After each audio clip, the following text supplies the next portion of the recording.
Bonsoir, bonsoir, bonsoir à tout le monde. Et je vous salue dans le nom précieux de Jésus-Christ.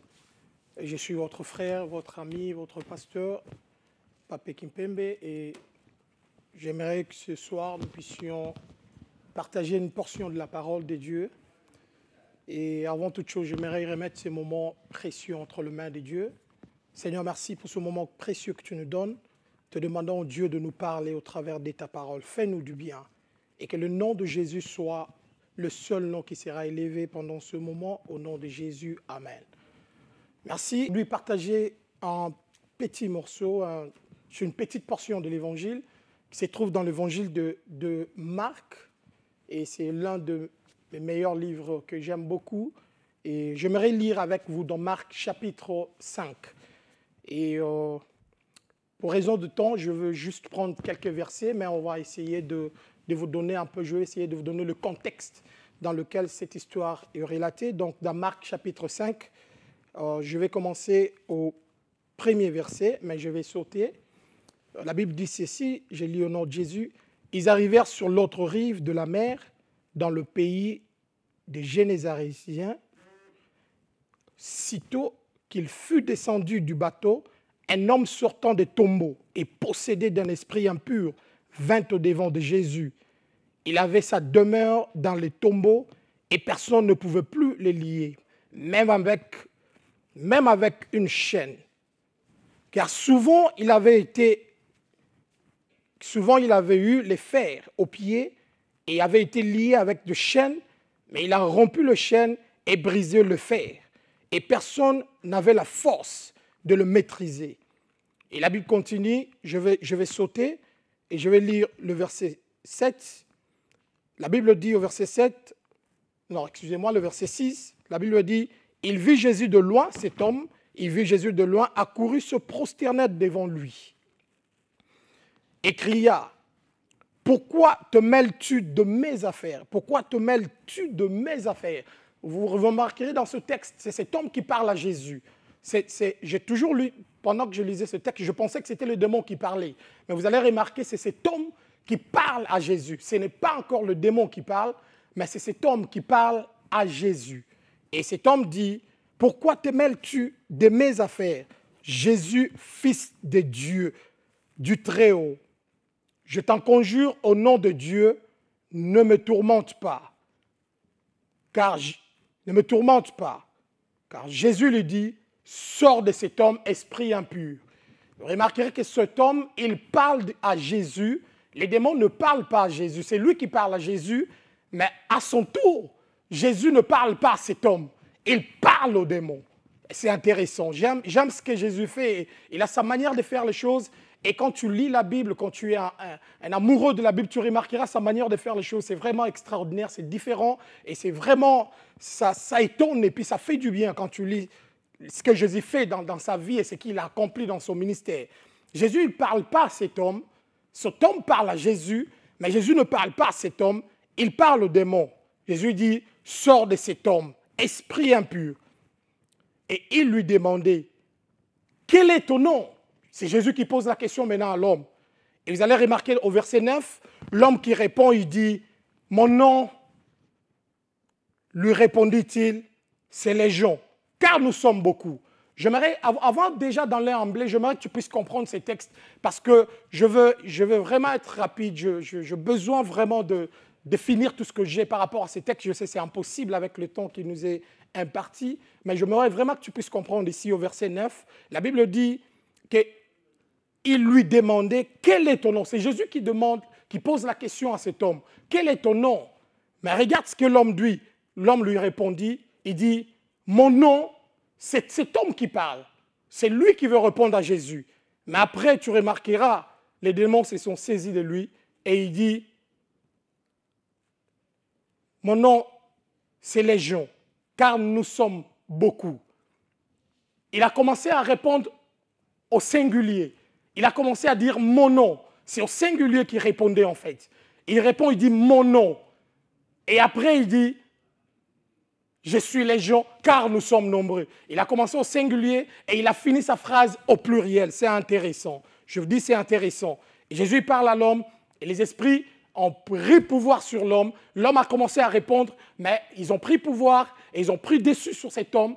Et c'est aux esprits maintenant de répondre, et c'est aux esprits maintenant qui parlent à Jésus, qui répondent à Jésus. Il dit, mon nom, c'est Légion.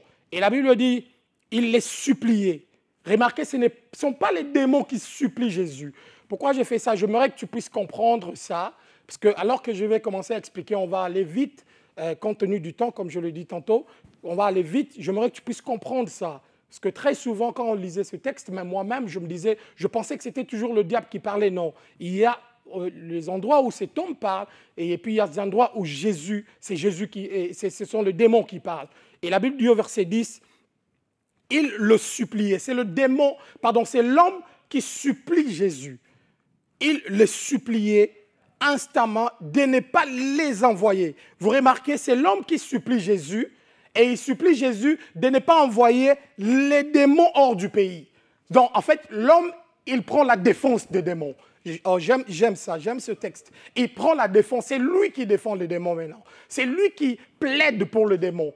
Et alors que les démons là sont en train de les torturer, mais il plaide pour le démon. C'est intéressant, bien aimé.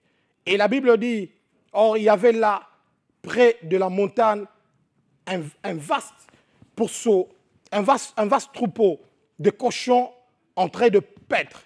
Et les esprits impurs supplièrent Jésus. Maintenant, ce sont les esprits qui supplient Jésus. Mais auparavant, c'était l'homme qui suppliait Jésus pour les esprits impurs. Et maintenant, ce sont les esprits impurs qui supplient Jésus. Et il dit à Jésus, envoie-nous dans ces cochons, que nous entrions en eux. Et il le leur permit. Les esprits impurs sortirent, entrèrent dans les cochons, et les troupeaux se précipita dans la mer du haut de l'escarpement, et il y en avait environ 2000, et ils se noyèrent dans la mer. Je vais sauter pour prendre le verset 15. Regarde ce que le verset nous dit. Et ils arrivèrent auprès de Jésus, les gens ils sont sortis de village, ils sont venus auprès de Jésus, et voient le démoniaque assis, vêtu, et avec toute sa raison. Le démoniaque était assis et vêtu avec toute sa raison. Que Dieu bénisse sa parole. Bien-aimé, j'aimerais parler pendant quelques temps de cet homme. J'aimerais parler pendant quelques temps de la force que nous avons en Christ au travers de notre tête. Et ce texte, les lecteurs de la Bible vont le savoir, le remarquer, que ce texte nous parle de Jésus. Cet homme, on l'appelle souvent le fou des Gadara. Le fou des Gadara. Il est connu comme étant un fou des Gadara. Et vous remarquez déjà d'emblée que cet homme n'a même pas de nom. Et on ne donne pas son identité, on ne donne même pas son nom. Parce que c'est sa situation maintenant qui était devenue en fait son nom.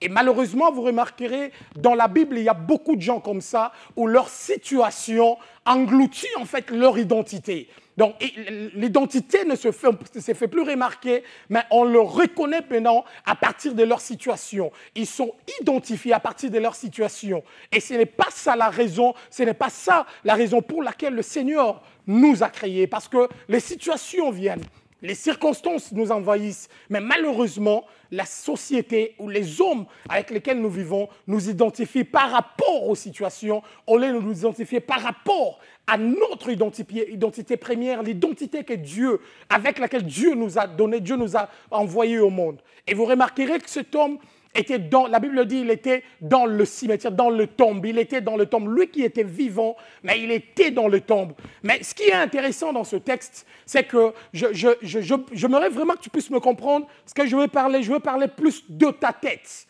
Parce que la Bible dit au verset 15 que les gens ont vu cet homme, il était vêtu, il était assis et il était dans sa raison.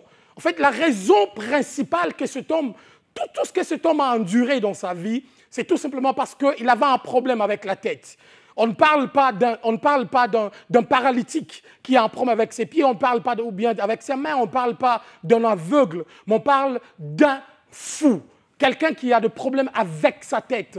Et vous remarquerez, et la Bible nous dit quelque part, il y a un verset que nous avons sauté, j'aimerais que nous puissions lire ça. La Bible dit que cet homme, il était enchaîné, mais ce qui était bizarre, c'est que jour et nuit, cet homme, il se faisait blesser avec des pierres. il se faisait blesser. Ce n'est pas qu'on le blessait. En fait, on le liait pour le maîtriser, mais c'est lui-même qui se faisait blesser. Les gens ne le faisaient pas blesser, mais c'est lui-même qui se faisait blesser. Parce que c'est ce que le diable cherche.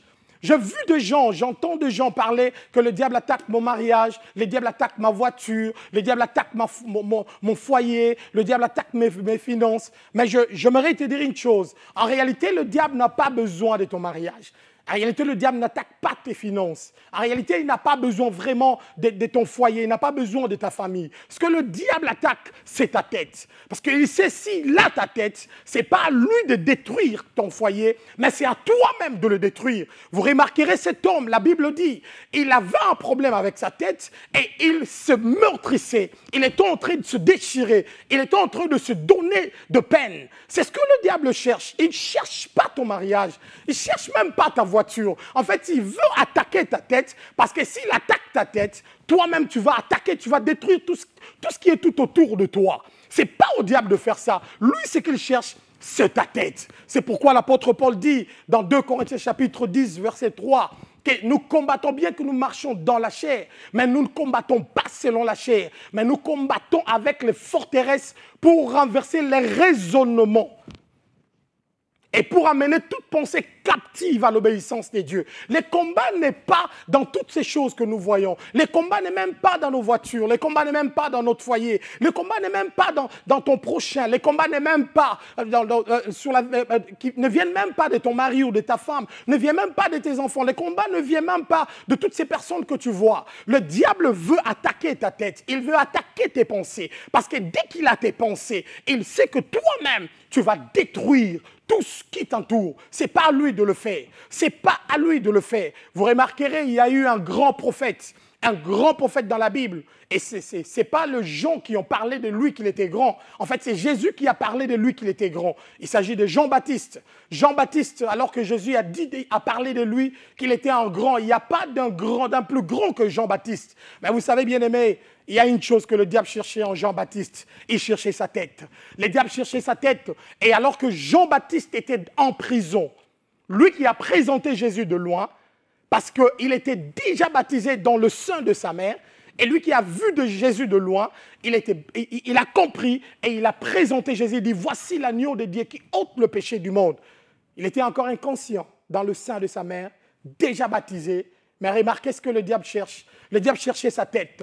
Alors qu'il était dans la prison, sa tête commençait à résonner. Il s'est dit, qu'est-ce qui ne va pas? Qu'est-ce qui ne va pas? Mais cet homme, je le présentais, mais c'est comme s'il n'arrive pas à me délivrer là où je suis. Alors que sa tête commençait à tourner, le diable avait déjà pris possession de sa tête sans qu'il le sache. Et il envoie des messagers pour demander à Jésus, es-tu celui qui devait venir ou devrions-nous attendre un autre? Vous voyez, ça, c'était déjà une victoire du diable sur la tête de Jean-Baptiste. La raison pour laquelle, la seule manière que Jean-Baptiste est sorti de la prison, c'était avec la tête coupée. Donc on a coupé sa tête parce que déjà c'est ce que le diable cherchait. Le diable attaque ta tête, ma soeur, mon frère. Le diable n'a pas besoin de ta maison. C'est sa tête que le diable attaque. C'est ça le champ de bataille en fait. C'est ta tête que le diable a besoin. Et si tu gardes ta tête, le diable aura des problèmes à entrer dans ta vie. Nous parlons de ce fou. C'est fou. Il était en train de se tuer. Il était en train de se meurtrisser. Il était en train de se donner du mal. Il était en train de se tirer. Il était en train de se blesser.